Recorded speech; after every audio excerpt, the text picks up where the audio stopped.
Mi hija me prohibió entrar a su boda, pero a la mañana siguiente su novio estaba llorando en mi porche. Todavía estaba en la cocina, con el vestido que le había comprado para su boda.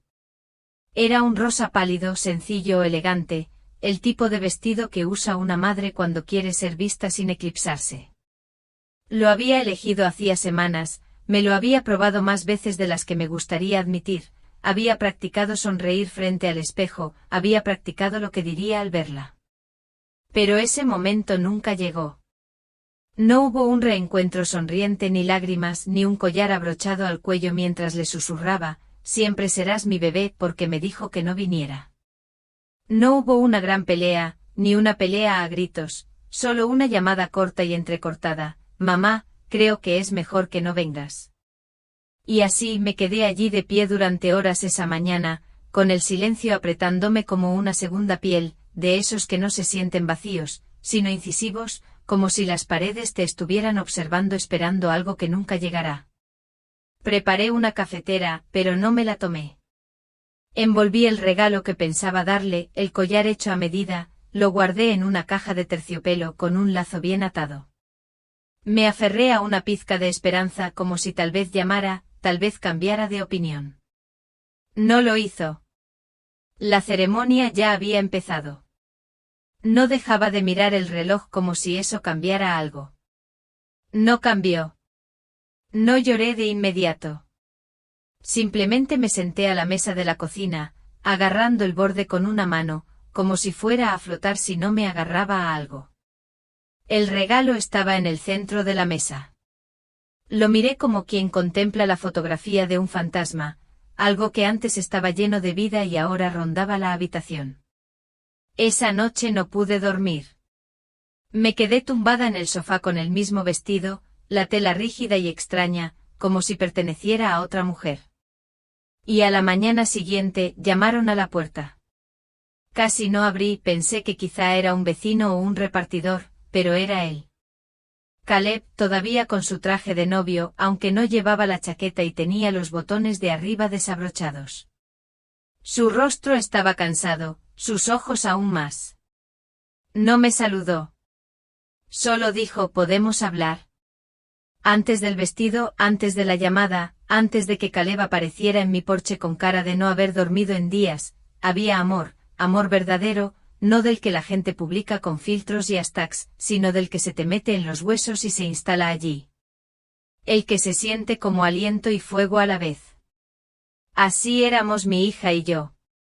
Su nombre no siempre era fácil de pronunciar, así que la llamábamos Ivy. Era mi única hija, nacida tras 5 años de tratamientos de fertilidad y más angustia de la que jamás dejé ver. Di a luz sola, su padre ya hacía tiempo que había fallecido. Pero cuando la pusieron en mis brazos por primera vez, bajo las luces estériles del hospital, con los truenos sacudiendo las ventanas, juro que todo el mundo se quedó en silencio. Me agarró el dedo como si me hubiera estado esperando.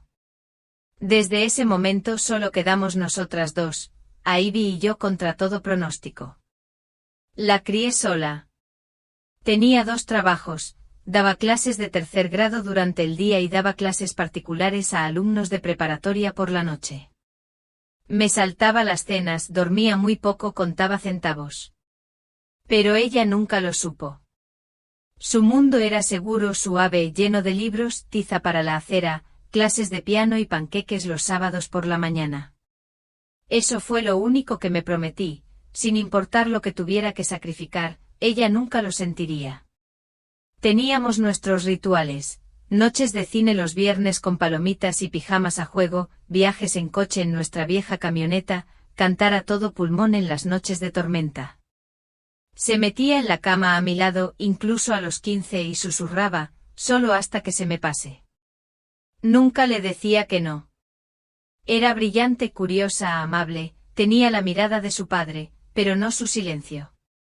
Ivy me lo contaba todo, al menos antes. Todavía recuerdo el día que trajo a Caleb a casa por primera vez. Tenía 24 años y brillaba como si se hubiera tragado el sol. Abrí la puerta y allí estaba, cogiéndole la mano como si tuviera algo que demostrar. Mamá, este es Caleb. Era tranquilo, educado, de esos jóvenes que te miran a los ojos y te escuchan de verdad. Llevaba su bolso sin pestañear y se reía cuando ella se burlaba de él. Me cayó bien al instante, no porque me impresionara, sino porque Ivy parecía tan tranquila a su lado. Con los pies en la tierra. No me lo cuestioné nada cuando se comprometieron 6 meses después. Lloré no de tristeza, sino porque sentía que escribiríamos un nuevo capítulo juntas. Me imaginé planeando la boda juntas, yo ayudándola a elegir el vestido, recorriendo los lugares, probando pasteles, riéndonos hasta llorar con flores, tipografías y lo que fuera que Pinterest nos lanzara esa semana.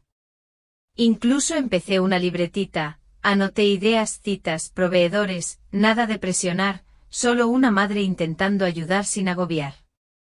Le compré un collar, una delicada cadena de oro con un dije en forma de corazón grabado con las palabras siempre tu mamá. Pensé en dárselo la mañana de su boda, prendérselo al cuello con manos temblorosas y decirle, siempre tendrás un trocito de mí, vayas donde vayas. Una vez, solos ella y yo, miramos arreglos florales. Llegó a mi casa con una revista de bodas y 2 tazas de té, se sentó en la mesa de la cocina como en los viejos tiempos, hojeando las páginas y marcando mis favoritas. Me sentí bien, como si estuviéramos bien. En ese momento solos ella y yo en nuestra burbuja de planes y risas, me aferré a él con fuerza, sin saber que sería la última vez que me pidiera mi opinión. Después de eso, algo cambió. Me dije a mí misma que era solo estrés, todas las novias se sienten abrumadas, ¿verdad? Pero las llamadas eran menos frecuentes. Nuestras citas semanales para tomar café se convirtieron en quizás la semana que viene. Sus mensajes se volvieron más cortos, concisos y prácticos. Aún así, no la presioné. Le di espacio. Pensé que volvería como siempre. Pero en lo más profundo de mi ser, supe que hubo un momento pequeño pero inconfundible, en el que me di cuenta de que algo estaba cambiando. Era domingo. Ivy me había invitado a un brunch con los padres de Caleb en un café de moda del centro. Llegué con una blusa azul claro, le encantaba ese color, el pelo rizado, intentando que no pareciera que me esforzaba demasiado. Ya estaban sentados cuando llegué. Caleb se levantó para saludarme. Ivy no. Mamá, dijo secamente, lo lograste. No fría sino distante, como si yo fuera alguien a quien tuviera que incluir, no alguien a quien quisiera estar allí. Sonreí. ¿Quieres algo vegetariano?, pregunté. Almuerzo ligero. La madre de Caleb, Judith, se burló. ¿Otra más? Ivy se rió nerviosa, pero no me defendió. Le quité importancia, no quería montar un escándalo. Claro, dije, pero su menú vegetariano es maravilloso. Lo tenemos bajo control, dijo Ivy, interrumpiéndome con voz cortante. Final. La sonrisa se me congeló. El panfleto que tenía en la mano de repente me pareció ridículo. Lo doblé y lo guardé en el bolso con las mejillas ardiendo, y forcé una risa. De acuerdo, dije, pero avísame si necesitas algo. Esa noche lo repasé una y otra vez, como me despidió tan rápido, como si mi entusiasmo me avergonzara, como si hubiera asumido un papel que ya no tenía permiso para interpretar. Después de ese brunch, las cosas no volvieron a la normalidad. De hecho, se volvieron más silenciosas, no la tranquilidad que a veces nos da la vida, sino la que te hace sentir que te borran lentamente, como si alguien estuviera dibujando con tiza donde solías estar. Las llamadas cesaron. Los mensajes se convirtieron en respuestas de una sola palabra. Se acabaron los te quiero al final de nuestras conversaciones. Sucedió tan lentamente que casi me convencí de que lo estaba imaginando. Pero una madre sabe, incluso cuando finge no saberlo. Lo sabe. Seguí intentándolo con delicadeza, le envié una foto de mi antiguo velo de novia, de encaje suave como el aliento transmitido a lo largo de 3 generaciones. ¿Te gustaría esto como tu algo antiguo?, le pregunté. No respondió durante 3 días y cuando lo hizo fue breve, voy por algo diferente. No, gracias. Nada de calidez, solo un punto.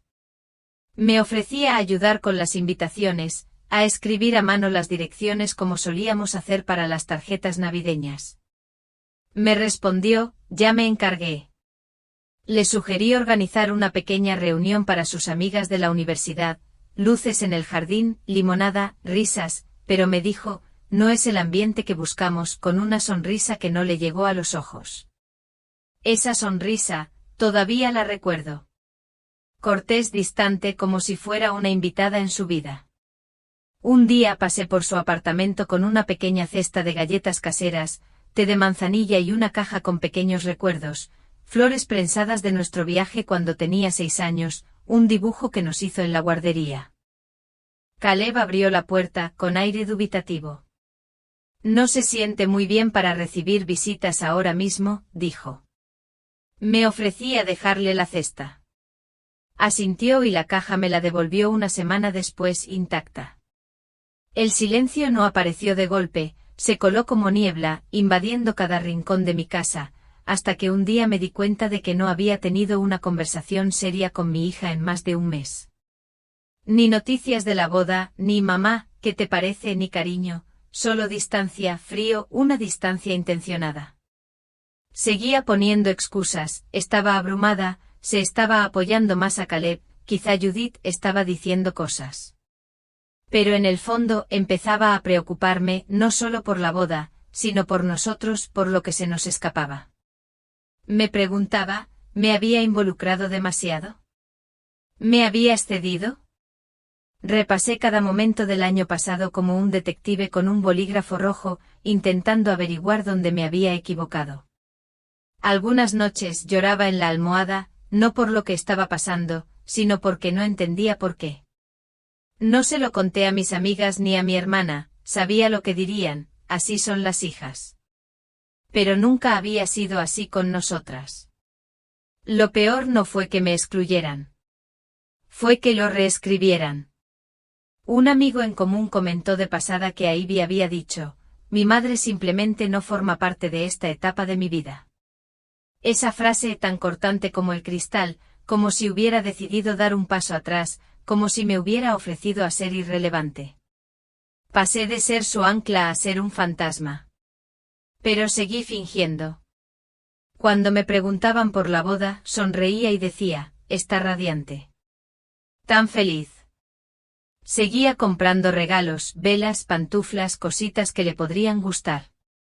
Las guardaba en un cajón de mi habitación, sin saber si alguna vez podría dárselas, pero comprarlas me hacía sentir cerca. Algunas noches miraba fotos antiguas, su primer día de colegio, cumpleaños, nuestro viaje a Seattle cuando tenía 16 años. Vídeos de ella bailando en la cocina, cantando en el coche, acercándose sigilosamente a mí para gritarme "bú". Me reía, luego lloraba, porque era como llorar a alguien que no había muerto, sino que había desaparecido en vida. Y ese tipo de dolor no tiene funeral. Simplemente perdura. Entonces llegó el momento que me destrozó, no con gritos ni una traición dramática, sino con risas. Estaba preparando sopa de lentejas un jueves tranquilo, algo calentito, algo que se siente como amor en un tazón, cuando mi teléfono sonó con una notificación, te han agregado al chat grupal, Ibis Braidel Babes. Mi corazón se aceleró, quizá era el momento, pensé. Quizá me estaba trayendo de vuelta. Abrí el chat. Al principio era inofensivo, fotos de damas de honor probándose vestidos, paletas de colores, un mood board con luces de colores. Y tarros de cristal. Luego llegaron los mensajes, docenas de chicas que apenas conocía, compañeras de piso, primas, damas de honor que me habían visto una, quizá 2 veces. Pero hablaban de mí como si fuera una advertencia. Ari dijo que su mamá se va a poner histérica si no está al frente durante los votos. La típica energía de una madre autoritaria. Que la chica tenga su día. Si se viste de blanco, juro que voy a gritar. Alguien se asegura de que no haga nada extraño. Y entonces justo ahí, entre los emojis y el sarcasmo, estaba el mensaje de Ivy, tiene buenas intenciones, pero a veces es demasiado.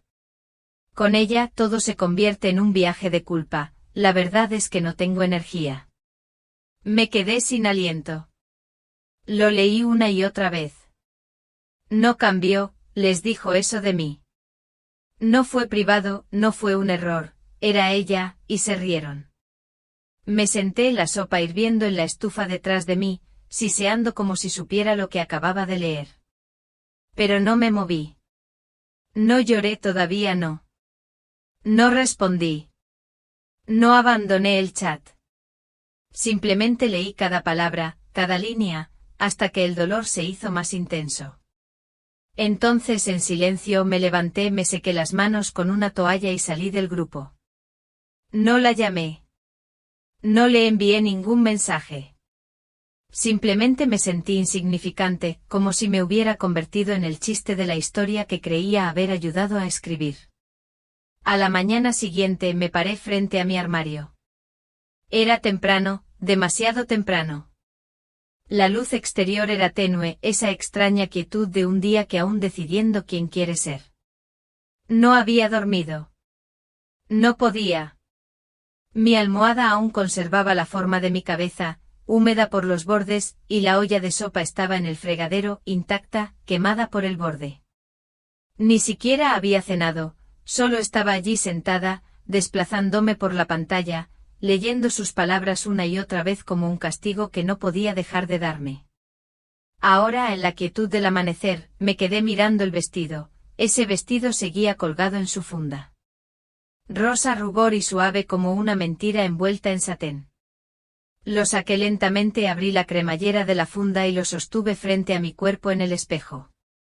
Se veía hermoso, todavía se veía. Pero no lo usé. No porque no fuera suficiente, sino porque la mujer del reflejo ya no estaba invitada a usarlo. Me lo puse de todas formas. Necesitaba sentir su peso. Necesitaba mirarme y comprender lo que ella había decidido dejar atrás. Volví a la cocina, la misma silla, el mismo sitio. Esa ridícula cajita de collares seguía sin abrir. El café en la cafetera, recién hecho esta vez, pero aún intacto. Miré por la ventana, imaginando la ceremonia que tendría lugar en unas horas. La vi caminando por el pasillo, sonriendo. Me imaginé a Caleb esperando, nervioso y adorándome. La música a las flores, los aplausos. Y me pregunté por centésima vez si pensaría en mí, aunque fuera una sola vez. Entonces dejé de preguntármelo porque ya no importaba. Al mediodía me puse el pijama, guardé el vestido en la bolsa y lo metí debajo de la cama como si fuera algo de lo que avergonzarme. Me acurruqué en el sofá con una manta que olía a lavanda y jabón de lavar e intenté desaparecer en ella.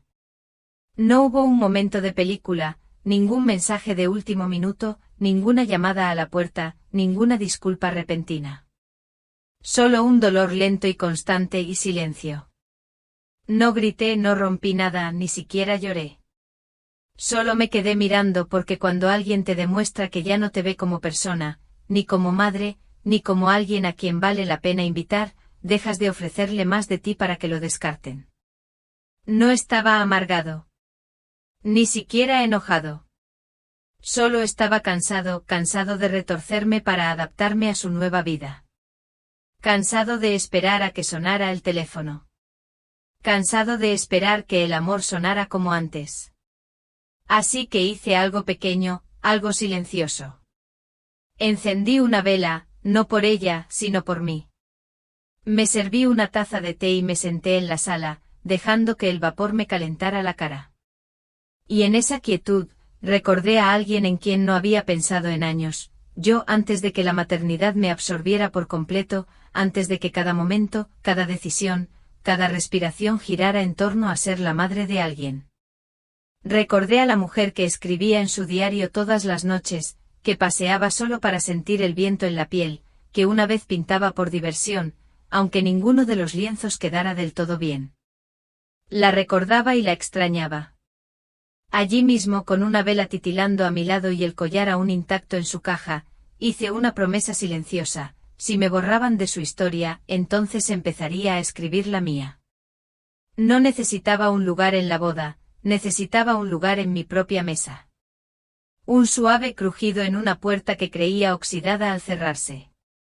Me miré en el espejo del pasillo, no para mirarme la cara ni peinarme, sino para verme de verdad. Lo que vi no fue un cascarón, no fue una mujer abandonada. Vi fuerza. Vi aliento. Vi un destello de alguien a quien valía la pena regresar. Pasé el resto de esa semana reconstruyendo en silencio, no mi relación con ella, sino mi relación conmigo misma. Saqué una caja de diarios viejos del garaje y hojeé las páginas de las historias que solía escribir cuando la casa era un hervidero de risas, crayones y práctica de piano. Dios mío, antes me encantaba escribir. Antes lo necesitaba. Preparé té, encendí una vela, me senté a la misma mesa de la cocina y abrí una página en blanco. El bolígrafo se sentía extraño en mi mano, como si estuviera sosteniendo una parte de mí que no había tocado en años. Pero empecé a escribir. No sobre Ariel, sino sobre una mujer que retomaba el equilibrio tras perder la confianza en el suelo, sobre la belleza de levantarse. Las palabras salían lentas, obstinadas, pero salían. Cuando miré el reloj me di cuenta de que habían pasado 4 horas. 4 horas, y no había pensado en ella ni una sola vez. Ni con dolor, ni con añoranza, ni con vergüenza, solo yo, mi historia, mis palabras. Al día siguiente di un paseo por el barrio, algo que no había hecho en semanas. El aire era fresco, las hojas susurraban contra la acera, los niños andaban en patineta y un perro ladraba a lo lejos. El mundo seguía en movimiento, no se había detenido solo porque yo lo hiciera. En la cafetería, me encontré con una antigua compañera de trabajo, Mara, de la primaria. Solíamos compartir almuerzos para microondas y bromear sobre el caos de las excursiones. Parecía sorprendida, luego cariñosa. Leona, te he echado de menos, dijo. Nos pusimos al día y nos reímos de un estudiante que una vez intentó comer pegamento y le echó la culpa a la imaginación. Antes de despedirnos me dijo, sabes, el distrito está buscando tutores de lectura a tiempo parcial otra vez. Siempre tuviste un don con los niños con dificultades. Deberías pensarlo. Sonreí cortésmente, pero algo dentro de mí se encendió, no porque necesitara el trabajo, sino porque extrañaba que me necesitaran como era debido. No por quién era antes, no por lo que alguien quería que fuera, sino por quién seguía siendo. Esa noche actualicé mi currículum. No se lo dije a nadie, no lo publiqué, simplemente me recordé en silencio que aún podía aceptar algo nuevo. A la mañana siguiente hice la cama. No sé por qué me pareció tan importante, pero lo fue. Había algo sagrado en alisar las sábanas, acomodar las esquinas, esponjar las almohadas, como si le estuviera diciendo al día, estoy aquí. Estoy despierta. Sigo importando. Abrí las persianas de par en par y dejé que entrara el sol. Por primera vez en mucho tiempo, no busqué el móvil para ver si Ariel había publicado algo. No miré las fotos de la boda ni me pregunté con quién se estaría riendo. En cambio abrí la ventana, aire fresco, sonidos matutinos, el susurro de las hojas, y preparé café, no por costumbre, sino porque quería saborearlo. Lo saqué al porche y me quedé allí sentada, envuelta en un chal descalza, sin distracciones, solo yo en el mundo. Esa tarde, llamé a la oficina del distrito para hablar sobre el puesto de tutor que Mara había mencionado. La mujer del teléfono parecía emocionada, tu nombre todavía sale a relucir. Algunos niños aún te recuerdan. Eso me hizo sonreír de una forma que creía haber olvidado. Concertaron una entrevista rápida y dijeron que les encantaría que empezara a tiempo parcial el próximo semestre si todo cuadraba. Colgué el teléfono, lo dejé con cuidado y susurré, bueno, Leona, mírate. No porque fuera un gran paso, sino porque era mío. Ese mismo día vacié un cajón de mi habitación, el mismo donde había escondido todos los regalos que le había comprado a Ariel, velas, pantuflas, pequeños adornos que decían estoy pensando en ti. Cosas que había coleccionado cuando aún creía que sería parte del día de su boda. Me senté en el suelo con las piernas cruzadas y miré cada objeto. Algunos aún olían ligeramente a lavanda. Reutilicé lo que pude y doné el resto. Guardé una vela y la encendí esa noche no por ella, sino por mí, porque el calor no necesita un motivo. Esa semana, empecé a ir a un grupo de escritura en la biblioteca los miércoles por la noche. Una sala pequeña, un círculo de desconocidos con cuadernos y sonrisas vacilantes. Estaba nerviosa, me sentía como si tuviera 15 años otra vez, presentándome a una nueva clase a mitad de semestre. Pero aún así me senté. Cuando llegó mi turno de leer, me quebró la voz, me temblaron las manos. Pero leí un texto corto, una obra de ficción sobre una mujer que pierde su mapa y se encuentra a sí misma. Cuando terminé, la sala quedó en silencio, y entonces alguien aplaudió. No fue un aplauso fuerte, no fue una actuación, solo lo suficiente para hacerme sentir escuchada. Después de la sesión, una profesora de inglés jubilada se acercó y me dijo: «Tienes un don. Tus palabras no solo hablan, sino que respiran». Sonreí todo el camino a casa, no porque me hiciera un cumplido, sino porque le creí. Ese fin de semana, fui voluntaria en la hora del cuento de la biblioteca local. Niños pequeños con suéteres enormes, mamás agarrando tazas de café, algunos papás tratando de recordar la letra de La oruga muy hambrienta. Me senté en el sillón, abrí un libro ilustrado y empecé a leer. Mi voz llenó la habitación y los niños, Dios los bendiga, escuchaban con los ojos abiertos y las caras iluminadas. Una niñita, Harper, sentada a mis pies, me interrumpió para preguntar: ¿y si el dragón quiere ser bailarina? Me recordó a Ariel, no a la Ariel adulta de mirada fría y textos recortados, sino a la niña que solía meterse en la cama durante las tormentas y susurrar: solo hasta que pase. Después de la hora del cuento, Harper me abrazó las rodillas y dijo: «Qué bien leíste». Parpadeé rápido para contener las lágrimas, porque no estaba segura de que alguien me hubiera dicho eso en años. Así pasaron unas semanas, pequeños pasos, victorias silenciosas. Me compré una estantería nueva y la llené de poesía, memorias e incluso guías de jardinería que antes me encantaban. Reorganicé mi sala, no porque lo necesitara, sino porque yo lo necesitaba. Colgué cortinas nuevas, encendí más velas y volví a pintar, nada serio, solo pequeñas acuarelas de flores y árboles, desordenadas y sin experiencia, llenas de color. Cada pincelada era como un latido que volvía. Seguí escribiendo cuentos, microrrelatos, cartas que nunca envié. También llamé a mi abogado y actualicé mi testamento, no porque me sintiera mal, sino porque por fin me sentía más tranquila. No descarté a Ariel, no soy ese tipo de madre. Pero incluí una nota en la sección de reliquias sobre el collar. Puede transmitirse si el destinatario demuestra comprensión de su significado, amor sin condiciones, lealtad sin cumplimiento, presencia sin control. No es una amenaza, no es un castigo, solo un límite, un recordatorio de que el legado no se trata solo de sangre, se trata de verdad. Esa misma noche saqué mi calendario y comencé a escribir cosas, no recados ni citas, sino a mí cosas, grupo de escritura, horas de tutoría, un paseo con Ruth, eventos en la biblioteca de al lado. Quizás incluso lea en el micrófono abierto algún día. El calendario empezó a llenarse, poco a poco, como promesas que me cumplía a mí mismo. Entonces sucedió algo, la madre del centro de tutoría me envió una nota de agradecimiento. Su hijo Ilaiche tenía dificultades con la lectura. Escribió: «Dice que eres su parte favorita de la semana, que haces que las palabras dejen de ser aterradoras». Apreté la tarjeta contra mi corazón y exhalé.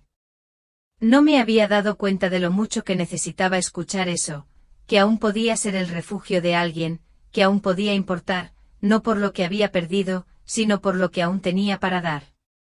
Las hojas empezaron a cambiar de color, un borde fresco en el aire, avisándome que el verano se estaba desvaneciendo. Caminaba más ahora, solo para ver cómo los árboles se desprendían de lo que ya no les servía. Había una lección en eso: dejar ir no significa morir, a veces significa hacer espacio. Había dejado de revisar las redes sociales de Ariel, no porque no me importara, sino porque necesitaba proteger mi paz. Aún así, de vez en cuando, algo se filtraba: fotos etiquetadas, publicaciones de amigos en común. Un día alguien publicó una foto de Caleb en un café del centro, sentado solo, sin anillo en la mano, sin Ariel a la vista. Parecía cansado, 5 años envejecido en 5 semanas. No le di mucha importancia. Hasta que llegó el correo electrónico. Asunto: ¿estarías abierto a hablar? Remitente: Caleb. Me quedé mirando la pantalla, la leí una y otra vez.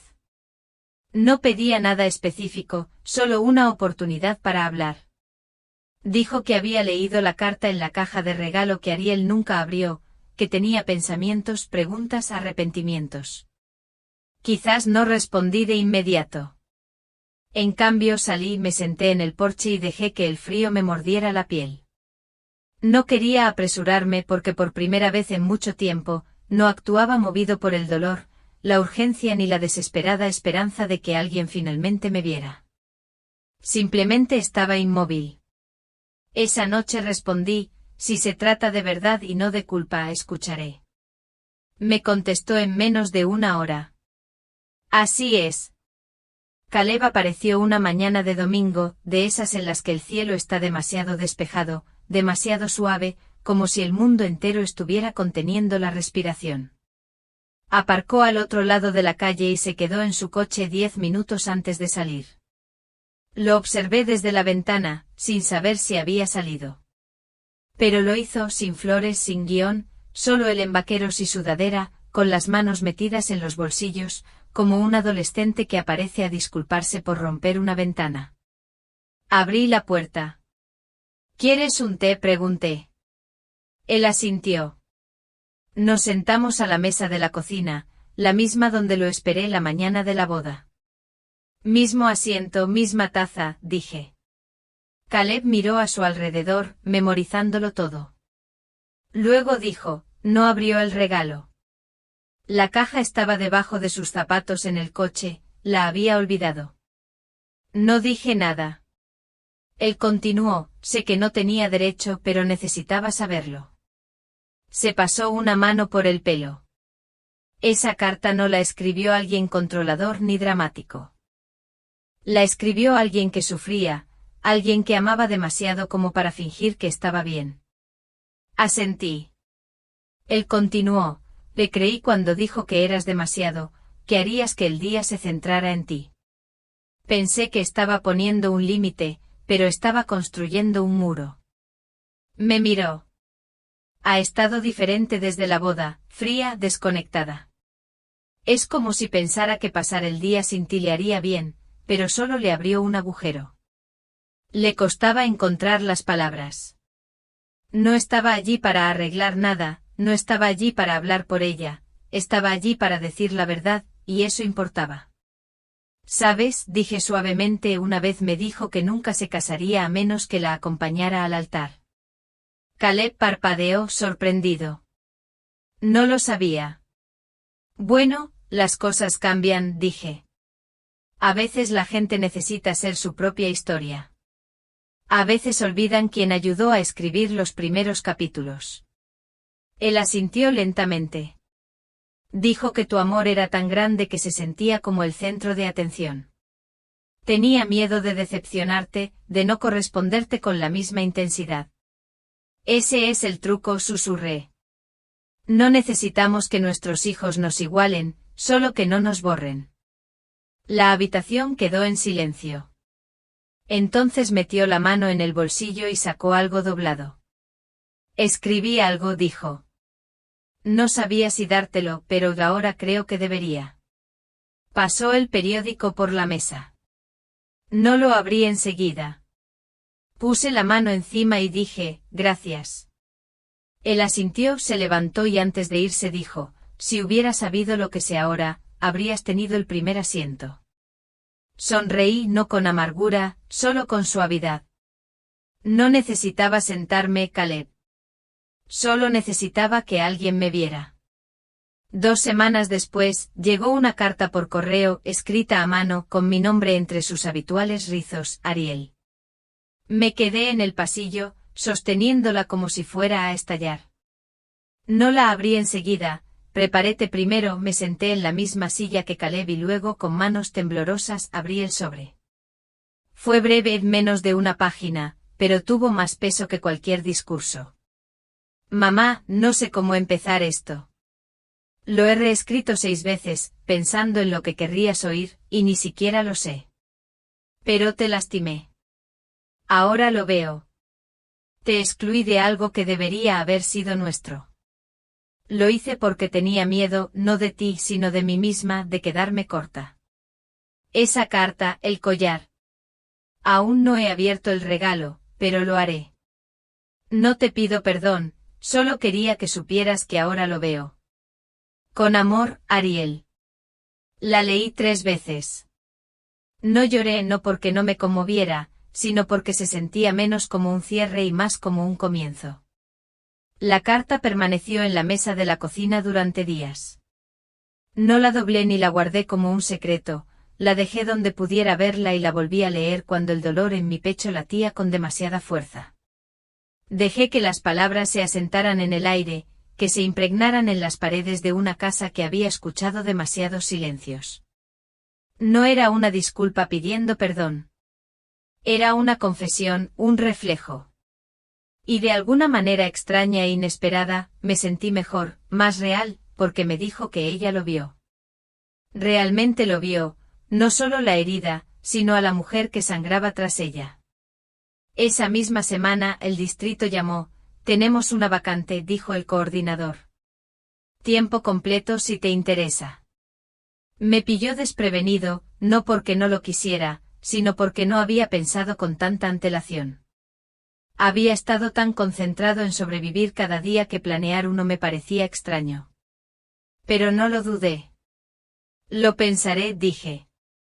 En el fondo, ya sabía que diría que sí. Porque algo había cambiado, silenciosa y firmemente, como una marea que cambia tras meses de aguas estancadas. Ya no flotaba. No solo existía. Me dirigía hacia algo, no me alejaba. Habían abierto cuentas a mi nombre que ahora estaban marcadas para investigación. La escritura de la casa estaba asegurada, protegida tras múltiples capas de protección legal que Lisa ni siquiera vería venir hasta que fuera demasiado tarde. Su hija está muy expuesta a problemas legales, dijo Kaplan durante nuestra reunión, ajustándose las gafas mientras revisaba los documentos. Gastos no autorizados, mala administración de fondos fiduciarios, posible fraude, han dejado huellas por todas partes. Me senté frente a él tranquilo y firme. No necesitaba alzar la voz ni gritar sobre lo que me habían hecho. Los documentos hablarían por mí. La ley hablaría por mí. ¿Crees que ella peleará?, pregunté. Kaplan sonrió levemente. No tendrá mucho espacio. Las pruebas son exhaustivas. En cuanto se notifique el desalojo, todo cambiará. Me recosté en la silla, sintiendo el peso de lo que finalmente estaba sucediendo. Había permitido que Lisa manejara los hilos durante demasiado tiempo, pensando que la lealtad familiar de alguna manera suavizaría su codicia. Pero la codicia no se suaviza, crece. Devora. Cree que nunca seré lo suficientemente fuerte para enfrentarla, dije en voz baja. Cuenta con que me dé demasiada vergüenza, demasiado miedo para pelear con mi propia hija. Kaplan asintió. La mayoría de los abusadores cuentan con el silencio. Ya no. Los de la mudanza ya habían catalogado cada compra importante realizada con mis cuentas, los muebles de diseño, los electrodomésticos de lujo, las alfombras importadas de las que presumía ante sus amigos. Cada artículo estaba ahora bajo revisión legal, cada dólar estaba vinculado a la herencia que mi esposo me dejó. Incluso encontré las viejas pólizas de seguro que mi esposo había contratado hacía años, guardadas en una caja de seguridad. A Lisa nunca se le ocurrió buscarlas, cuentas que su avaricia no había tocado. Era casi ridículo lo minucioso que había sido mi esposo. Se preparó para todo, dije en voz alta. Kaplan levantó la vista. Excepto ella. Sonreí, aunque no había calidez en mi sonrisa. No podía imaginar que nuestra hija se convertiría en esto. Ruth me llevó de vuelta después. El aire olía a lluvia, el mundo se sentía en calma, pero en el fondo, la tormenta que yo había desatado cobraba fuerza. ¿Estás lista, Margaret?, dijo Ruth cuando entramos en su entrada. Estuve listo hace mucho tiempo, respondí. Solo que no lo sabía. Mañana el juzgado autorizaría el desalojo. Se entregarían las notificaciones mientras Lisa y Brandon aún estuvieran fuera, sin saber cuánto terreno habían perdido. Querían jugar con mi vida, ahora perderían todo lo que creían controlar. Y cuando regresaran, no les quedaría nada que reclamar. Era temprano, de esas mañanas en las que el mundo se siente demasiado tranquilo, como si supiera que algo va a pasar. La orden judicial estaba en mi bolso mientras Ruth me llevaba de vuelta a casa por última vez, mi casa. Lisa seguía en su spa, ajena a todo. Brandon a su lado, seguramente borracho de la vida de fantasía que creían haber conseguido. Aún no habían regresado, y eso era justo lo que necesitaba. El camión de mudanzas llegó primero, sin ruido ni ostentación, solo un equipo de hombres silenciosos y eficientes que ya habían visto situaciones similares. No hicieron preguntas. Tenían su lista meticulosamente preparada por el señor Kaplan, respaldada por órdenes judiciales y pruebas. La puerta principal se abrió fácilmente con mis nuevas llaves. La casa estaba en silencio, pero ya no parecía de extraños. Con cada paso que daba sobre los pisos pulidos, volvía a ser mía. Los de la mudanza trabajaron con rapidez. El juego de comedor importado de Lisa fue etiquetado y cargado. La alfombra persa de la que tanto presumía fue enrollada y embalada. El sofá modular de cuero italiano flamante que publicó en redes sociales fue cuidadosamente envuelto en plástico y llevado a la puerta principal. Cada lujo que había comprado con mi dinero, cada cosa que presumía como si fuera suya, estaba siendo desmantelado, pieza por pieza. No fue venganza, fue recuperación. Mientras trabajaban, entré en la cocina. Las nuevas encimeras de mármol brillaban bajo la luz de la mañana, diseño de Lisa, no mío. Ella quería que todo pareciera una revista de papel, pero nada de aquello le hacía sentir como en casa. No como la vieja mesa de madera en la que mi marido y yo solíamos sentarnos durante las largas tardes, tomando té y hablando del futuro que estábamos construyendo juntos. La mesa ya no estaba, claro, Lisa la había tirado durante una de sus fases de modernización. Toqué la fría superficie del mármol. Nunca entendiste que era un hogar, Lisa, susurré a la habitación vacía. A media tarde la casa estaba vacía. Solo quedaba el cascarón, pero todo lo que había guardado para fingir poder había desaparecido, congelado, confiscado, a la espera de una sentencia judicial. Habían cambiado las cerraduras, reiniciado el código de la alarma, instalado las cámaras de seguridad. La fortaleza que creía controlar ahora se alzaba fortificada contra ella. Cuando el último camión de mudanza se alejó, me quedé en la escalera de entrada, con las llaves en la mano, viendo cómo el sol se ponía. Callar no significa debilidad. Nunca lo fue. Simplemente pensaron que mi silencio significaba rendición, pero se equivocaban. Los gritos empezaron antes de que el coche de Lisa se detuviera por completo. Desde detrás de los altos setos, la vi salir furiosa de la camioneta, con el rostro desencajado. Brandon la siguió como una sombra, encogiéndose en cuanto vio que habían cambiado las cerraduras. ¿Qué demonios es esto?, gritó, tirando de la manija de la puerta, zarandeándola con fuerza como si la fuerza de su rabieta fuera a abrir las cerraduras. Brandon permanecía rígido detrás de ella, teléfono en mano, probablemente llamando al abogado que suponían que lo salvaría. Di un paso adelante apareciendo deliberadamente. Lisa se quedó paralizada al verme. Su rostro palideció y luego se sonrojó profundamente al comprender el peso de lo sucedido. «¿Tú? ¿Qué haces aquí?», gritó. La miré a los ojos tranquila e imperturbable. «Vivo aquí». «¿Recuerdas?». Brandon murmuró, «Llama a la policía». «Adelante», dije en voz baja, casi con amabilidad. «Llámalos». A Lisa le temblaba la mandíbula mientras manipulaba torpemente su teléfono. «No tienes derecho a dejarnos fuera. Estás enferma. Eres inestable. Esta casa no es segura contigo dentro». Ladeé la cabeza ligeramente. ¿Eso es lo que les has estado diciendo a todos? ¿Que soy mentalmente incompetente, que me fui voluntariamente? Abrió la boca, pero no le salieron las palabras. Di otro paso al frente. Lo olvidaste, Lisa. Nunca fuiste la dueña de esta casa. Manejabas las cuentas, gastabas mi dinero, pero la escritura, la herencia, la autoridad legal, eso siempre fue mío. Su mirada se dirigió a Brandon desesperada por apoyo.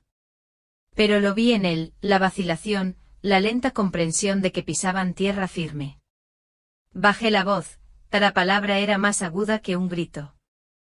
Confié en ti. Te abrí mi hogar cuando no tenías nada, y me pagaste tratándome como una carga. El rostro de Lisa se contrajo. No entiendes todo lo que hemos hecho por ti. Sonreí entonces, no con ira, sino con una tranquila certeza que no dejaba lugar a discusión. No, Lisa. Lo entiendo perfectamente. Por eso recuperé todo lo que robaste legalmente para siempre. Gritó con la voz entrecortada. No puede hacer esto.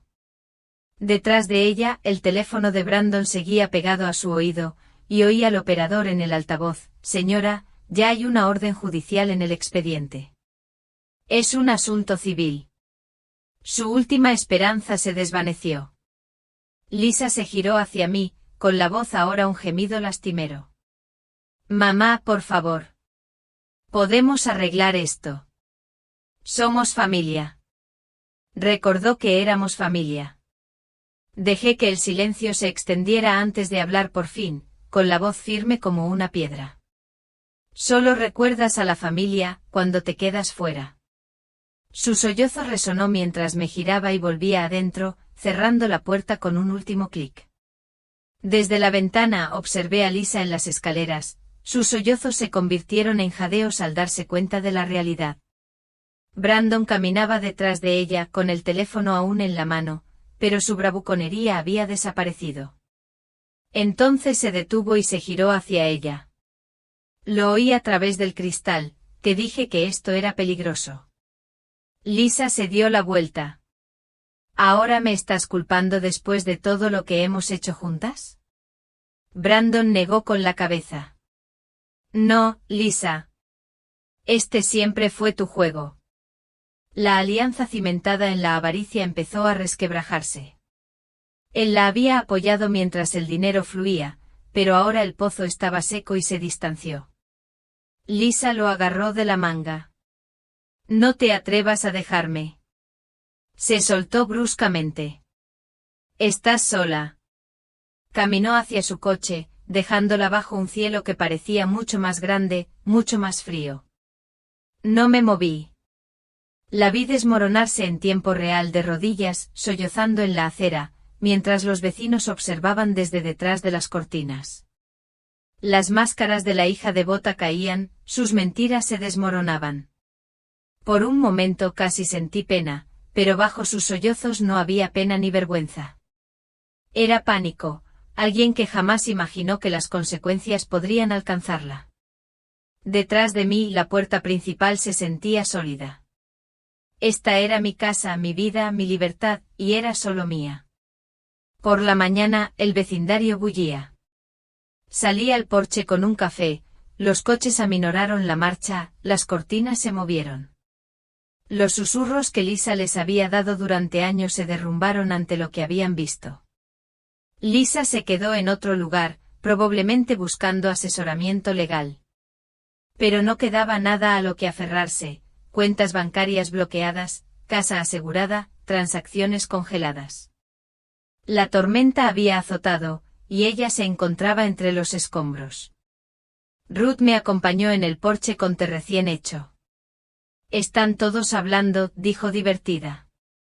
«Que lo hagan», respondí. «Esta vez, no soy yo quien debería avergonzarse». Ruth asintió hacia una vecina que se asomaba. «Durante años creyeron todo lo que decía de ti. Ahora han visto la verdad». Bebí un sorbo de té. La verdad siempre sale a la luz, solo que tarda más cuando la gente no quiere verla. Y por primera vez en años, no me importó lo que pensaran.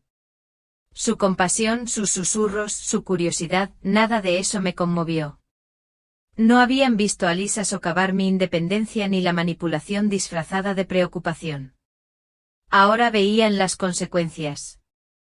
Algunos coches se detuvieron, primos lejanos, supuestos amigos de Lisa, demasiado avergonzados para acercarse, demasiado curiosos para quedarse. Nadie subió las escaleras. No sabían qué decir. La imagen perfecta que Lisa había construido se rompió. En su lugar estaba la mujer que creían haber enterrado bajo etiquetas de frágil y pesada. Yo seguía aquí. Seguía de pie. Ruth rompió el silencio. ¿Te arrepientes, Margaret? Negué con la cabeza. Me arrepiento de haber confiado en alguien que no lo merecía. Pero no me arrepiento de haber luchado para recuperar mi vida. La puerta principal crujió al sentir la brisa en mi casa. Mi nombre estaba de vuelta en todos los documentos, mi dignidad intacta. Puede que Lisa intentara borrarme, pero al final, se borró a sí misma. Regalos, me recordaba a cuando estaba en el instituto, esas horas tranquilas después de clase, cuando se quedaba sentada en la mesa de la cocina, con la cabeza gacha sobre la tarea y los auriculares puestos. Yo preparaba la cena, mirándola de reojo de vez en cuando.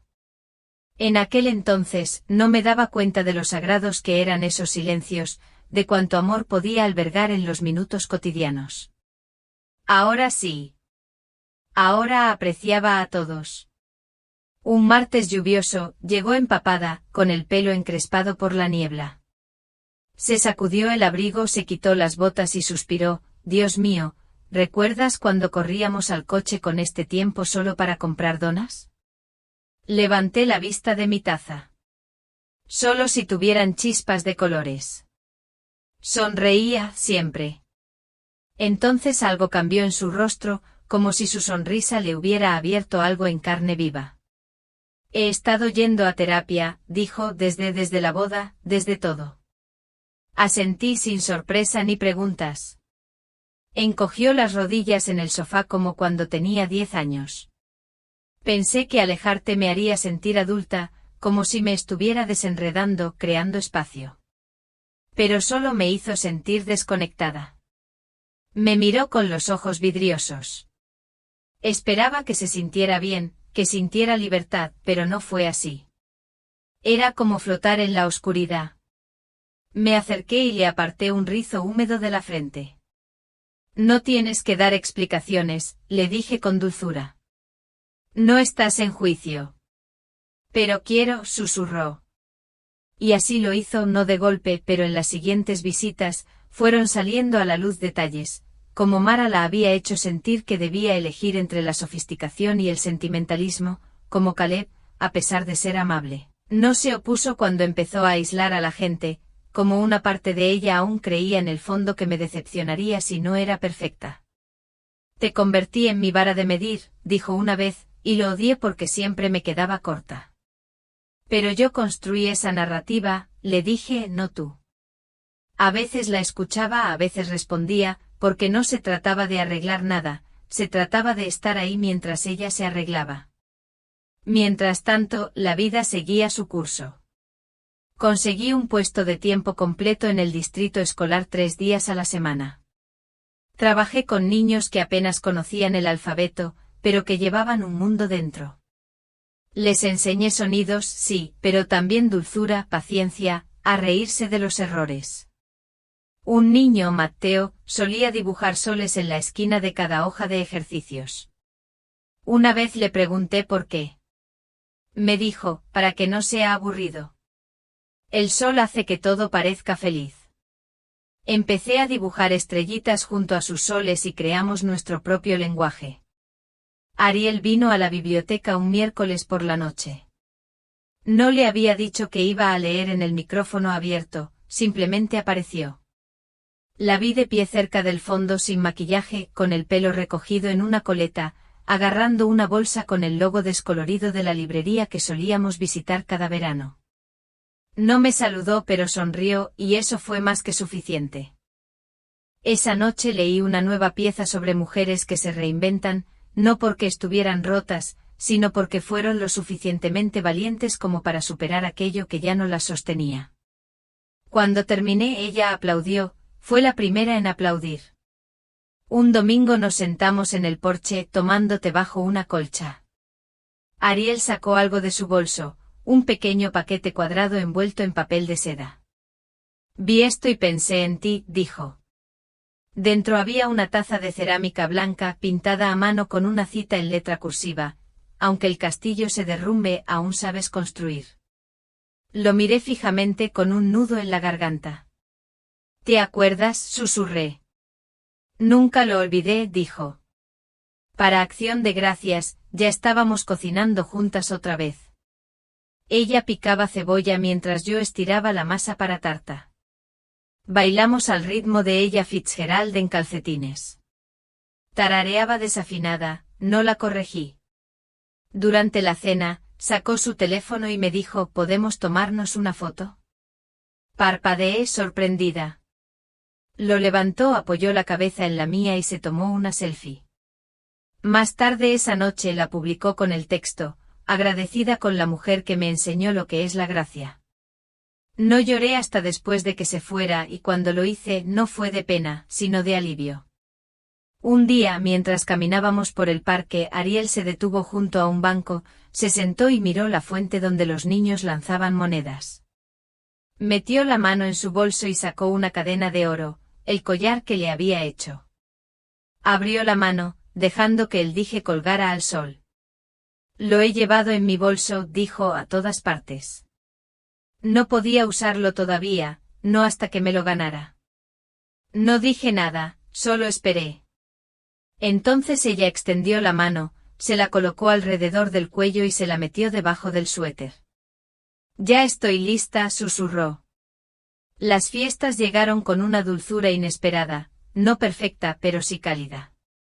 Ariel y yo pasamos la Nochebuena juntos, sin una gran reunión, sin un árbol extravagante, solo una mesa pequeña, 2 platos, velas parpadeantes entre nosotros y una lista de reproducción de las viejas canciones de jazz que solíamos tararear en el coche. Ella trajo el postre. Un pastel de calabaza que horneé yo misma, dijo tímidamente, dejándolo. Di un mordisco y sonreí. A mí me sabe a amor. Se rió y sintió un nudo en los hombros. Más tarde esa noche, mientras nos acurrucábamos en el sofá bajo una manta compartida, me preguntó: ¿crees que algún día volveremos a ser como antes? Negué con la cabeza suavemente. No. Creo que seremos algo nuevo, y quizá incluso mejor. Porque lo que éramos antes había sido hermoso, sí, pero también había estado enredado. Gran parte de mi identidad había estado envuelta en ella, y gran parte de la suya había estado intentando crecer más allá de mí. Ahora estábamos aprendiendo a estar la una junto a la otra, ni encima, ni debajo o al lado. En enero me acompañó una mañana al centro de tutorías, solo para observar, según me había dicho. Pero cuando una de las niñas, una tímida llamada Lily, se quedó atascada al pronunciar la palabra extraordinario, Ariel se arrodilló a su lado y le susurró: ¿sabes qué significa esa palabra? Significa algo raro, algo realmente especial, igual que tú. Lily sonrió radiante y en ese momento vi a mi hija devolverle la ternura que le había dado. Y pensé: ahí está, el linaje del amor. No siempre perfecto, pero presente. Una noche, mientras limpiábamos después de cenar, Ariel preguntó: Todavía tienes la historia que escribí cuando tenía 7 años sobre el delfín que quería volar. Sonreí, abriendo un cajón. Está en el álbum de recortes, página 15. Nos sentamos en el sofá hojeando el libro, riéndonos de los dibujos torcidos, las páginas manchadas de lágrimas, los talones de entradas de películas antiguas y las notas garabateadas en servilletas. Al final de la última página había un espacio en blanco, dijo señalando. Solo uno, ¿podemos añadir algo? Asentí. ¿Qué tienes en mente? Sacó una foto pequeña de su cartera, una que no había visto antes. Era de ella el día de su boda, sola, sin ramo, sin sonrisa fingida, solo con la mirada perdida, serena, insegura, real. En el reverso había escrito, un día que se suponía que significaría algo más, pero ahora significa el comienzo del regreso. Saqué una barra de pegamento del cajón. Juntos fijamos la foto en su lugar. La primavera empezó a despertar a los árboles, el vecindario floreció en amarillos y morados. Retomé la jardinería. Ariel venía a veces a ayudar, aunque todavía odiaba las lombrices y no distinguía un tulipán de un narciso. Una tarde, mientras plantábamos albahaca, me preguntó, ¿crees que Caleb y yo nos precipitamos? La miré, no estaba llorando, solo reflexionando. A veces pensamos que el amor es un bote salvavidas, dije, pero también puede ser un ancla. Depende de a dónde quieras llegar. Ella asintió, quitándose la suciedad de los vaqueros. Ahora estamos en terapia, juntos y por separado. Lo estamos intentando, es lo único que puedes hacer. En mayo visitamos a mi hermana en el norte del estado solo un fin de semana, aire fresco, viajes largos, risas. Al salir de la entrada para volver a casa, Ariel se volvió hacia mí y me dijo, gracias por no darte por vencida. Le apreté la mano. Nunca fuiste mía para renunciar a ti, solo mía para amarte. Y lo hice.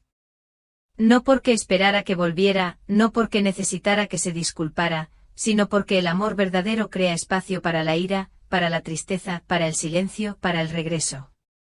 El collar aún cuelga de su cuello casi todos los días. Ahora al mirarlo no siento el dolor del rechazo, veo un hilo tejido a lo largo de generaciones, que nos une, no por la sangre, sino por elegirnos una y otra vez, incluso después del dolor, sobre todo después del dolor. No hay un final perfecto, solo 100 pequeños comienzos, un paseo de martes, una receta compartida, un mensaje de voz sobre una canción en la radio. Cada uno una puntada en la tela de algo nuevo. Ya no somos los mismos, pero tampoco somos desconocidos. Y en las horas de silencio, cuando la casa está en silencio y el aire zumba con recuerdos, a veces les susurro a las estrellas, lo logramos no hacia atrás, sino hacia adelante.